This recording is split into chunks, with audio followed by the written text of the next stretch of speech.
Hello dear students, how are you all. I hope आप सभी अच्छे से होंगे। आज हम क्लास 10th के एक अहम चैप्टर के बारे में पढ़ने वाले हैं जिसका नाम कंस्ट्रक्शन है। In this chapter, we will study about different topics which are related to our construction.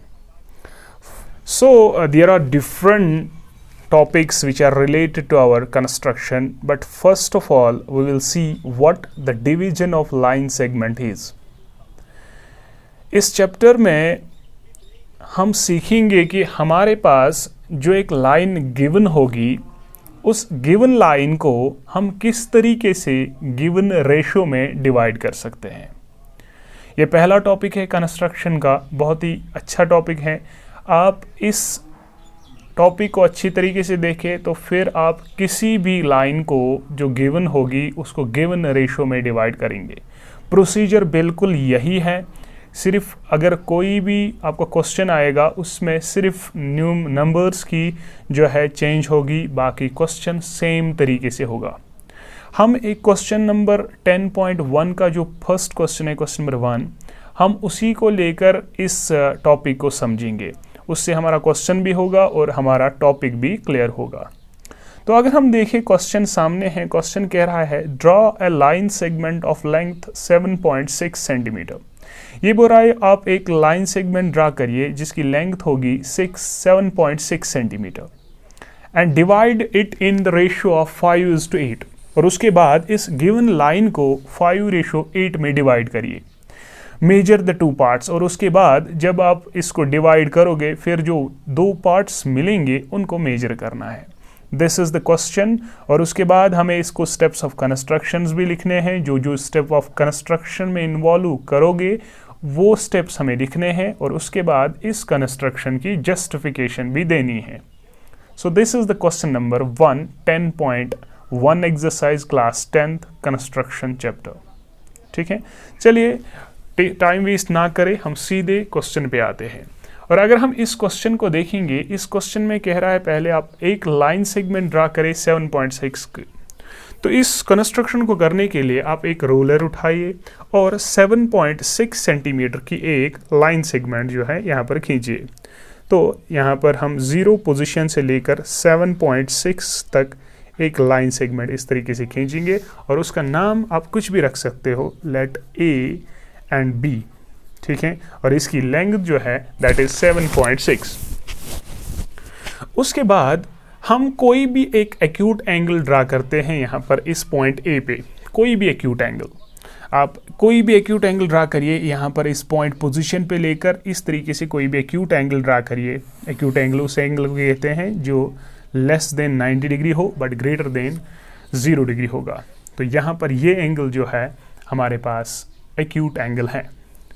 उसके बाद इस जो हमारे पास ये एक्यूट एंगल बना, इसमें कुछ नाम होगा, लेट दिस AX। ठीक है, उसके बाद हमारे पास जो रेशो गिवन है दैट इज 5:8। 5:8 इस रेशो में जो हमें डिवाइड करना है, इस रेशो को हमें ऐड करना होता है, that is 5 + 8 which is equal to 13। तो ये जो 13 आया, इस 13 को देखकर आप 13 इक्वल पार्ट्स में इस AX को डिवाइड करोगे, यानी 13 पॉइंट्स इस AX पे ड्रा करोगे। लेकिन इस तरीके से करने हैं कि उनकी जो बीच वाली डिस्टेंस है वो सेम होनी चाहिए, यानी जो भी पॉइंट्स आप ड्रा करोगे वो सेम डिस्टेंस पे होने चाहिए। लेट इस A पॉइंट पे अगर मैं 1-1 सेंटीमीटर के थोड़े थोड़े से पॉइंट्स लूँ, फॉर एग्जाम्पल 1, 2, 3, ठीक है, तो 13 पार्ट्स को मैंने जब इसमें डिवाइड किए इन 13 पार्ट्स, यानी सिंपली आपको मार्क करने हैं 13 पार्ट्स इस एक्यूट एंगल की लाइन पे। यहाँ पर जो रे AX हैं इस पे मैंने 13 इक्वल पार्ट्स जो हैं मार्क किए हैं। और ये 13 कहाँ से आया, जो मेरे पास गिवन रेशो होगा उसको सम करना है, नथिंग एल्स। ठीक है, और उसके बाद जो ये लास्ट पॉइंट है यहाँ पर मैंने इनका नाम रखा A1 से A13 तक, और इस A13 और B को ज्वाइन करना है। तो सिंपली स्केल उठाकर इस A13 और B को ज्वाइन करेंगे इस तरीके से। ठीक है। और ज्वाइन करने के बाद जो आपका रेशो है, इस रेशो का पहला नंबर देखिए मुझे किस रेशो में डिवाइड करना है, 5:8। तो जो पहला रेशो है 5, आपको 5 पॉइंट्स जहां से गिनने हैं, दैट इज 1 2 3 4 एंड 5। और जो ये 5 पोजीशन पे पॉइंट होगा, इस पॉइंट के थ्रू आपको एक पैरेलल लाइन ड्रा करनी है इस BA13 को, जो यहाँ पर मैंने नाम रखा है इस BA13 को। इस A5 के थ्रू एक लाइन पैरेलल इस BA13 को ड्रा करनी है। वो पैरेलल लाइन किस तरीके से ड्रा करनी है वो सीखनी है, वो बहुत ही इंपॉर्टेंट है। तो आपको क्या करना है, उसके लिए आप एक कंपास उठाओगे और कंपास में कोई भी एक रेडियस खोलो, ठीक है। फिर इस A13 पे लोगे और A13 पे एक इस तरीके की जो है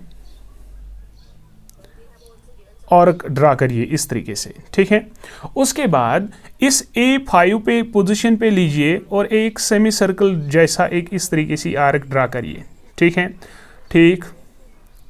और ड्रा करने के बाद आप इस कंपास को, इस आर्क को मेजर करिए इससे। तो आपको यहाँ पर ये इतनी जो मार्जिन की डिस्टेंस है वो आपको मार्क करने हैं, यानी कंपास को मेजर करना है इससे, जितनी हमने यहाँ से यहाँ तक जो है डिस्टेंस ड्रा की है, ठीक है। और इस आर्क को मेजर करने के बाद आप इस वाली पोजीशन जहां पर इस सेमी सर्कल ने मेरे इस AX को टच किया, उस पॉइंट पे लीजिए इस तरीके से, और उस पॉइंट से एक आर्क सेम रेडियस की जैसे इस तरीके से एक आर्क खींचिए, ठीक है। और खींचने के बाद वो प्रीवियस आर्क को एक इस पॉइंट पे टच करेगी, और जिस पॉइंट पे वो टच करेगी उस पॉइंट और A5 को मैच करके एक लाइन खींचे इस तरीके से, ठीक है। तो जो ही हम इस तरीके से मैच करेंगे, ये लाइन सेगमेंट जो हमने ये लाइन A5 के थ्रू डाली, ये हमारी इस AB को किसी एक पॉइंट पे टच करेगी, let that point be C। और उस C पॉइंट की मदद से हमारी AB लाइन गिवन रेशियो में डिवाइड होगी। दीज आर द स्टेप्स जो हमें इस कंस्ट्रक्शन को करने के लिए फॉलो करने हैं। सिर्फ आपको ये याद रखना है कि पैरेलल लाइन किस तरीके से हमने ड्रा की, ठीक है। ये A5C जो है ये पैरेलल होगी इस BA13 को। तो ये मेरी कंस्ट्रक्शन थी, इस तरीके से हमारे गिवन क्वेश्चन को करना है। तो उसके बाद जो बोला गया कि आप इन 2 पार्ट्स को मेजर करिए, ठीक है। तो सिंपली आप ये स्केल उठाइए और इस AC को मेजर करिए, और अगर हम AC को मेजर करेंगे ये बराबर आता है 2.9। तो मेरे पास ये AC इस तरीके से जो है ये आया 2.9 सेंटीमीटर, और जो ये CB है it becomes 4.7 I think. CB मेरे पास आया 4.7 सेंटीमीटर। तो ये हमारे रिक्वायर मेजरमेंट्स है। So this is the construction जो हमारी एक्सरसाइज 10.1 का पहला क्वेश्चन है।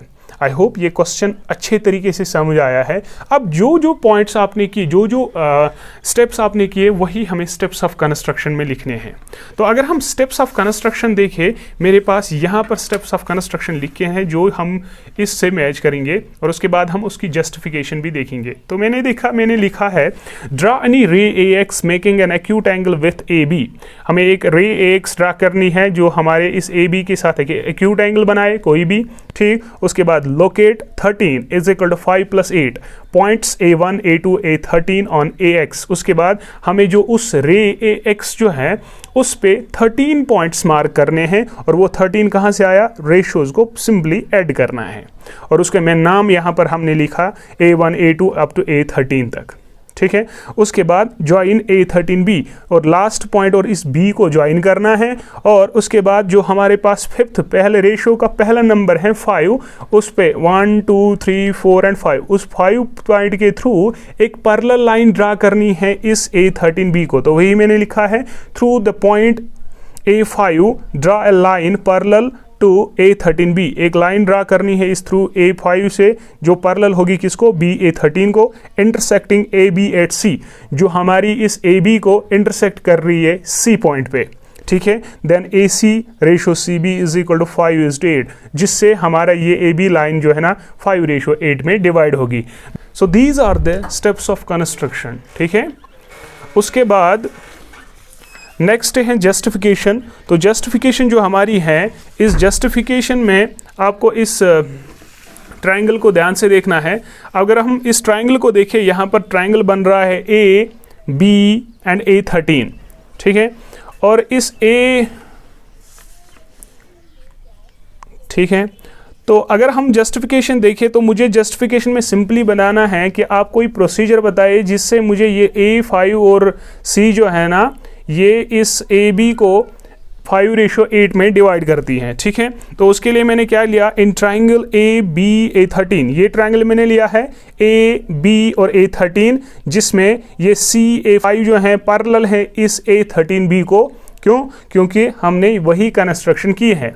वंस ये पैरेलल है तो हम जानते हैं ट्रायंगल्स में हमने बेसिक प्रोपोर्शनलिटी थ्योरम पढ़ी है, उसमें कह रहा है कि अगर एक लाइन किसी भी ट्रायंगल के एक साइड को पैरेलल होगी, जो बचे हुए दो साइड्स होंगे उनका जो रेशो है वो सेम, वो प्रोपोर्शनल होते हैं, मींस कि उनका रेशो सेम होता है। तो उसी अकॉर्डिंग हमने लिखा है यहाँ पर A15 A5 that is A5 divided by A5 A13 is equal to AC divided by CE, क्योंकि साइड्स का रेशो सेम है, तो वही हमने लिखा है। अब चूंकि यहाँ पर 5 हिस्से हैं और यहाँ से 8 हिस्से यहाँ तक, तो वही है 5 divided by 8 is equal to AC divide by CB, और इसी का मतलब है कि मेरे पास AC रेशो CB जो है that is equal to 5:8। This shows that C divides AB in the ratio 5:8। So this was the question number 1st of class 10th chapter construction. I hope ये आपको क्लियर हुआ होगा। अगर कोई भी problem है तो प्लीज़ आप नीचे कमेंट सेक्शन में लिखिए, तो उसको हम रिजॉल्व करने की कोशिश करेंगे।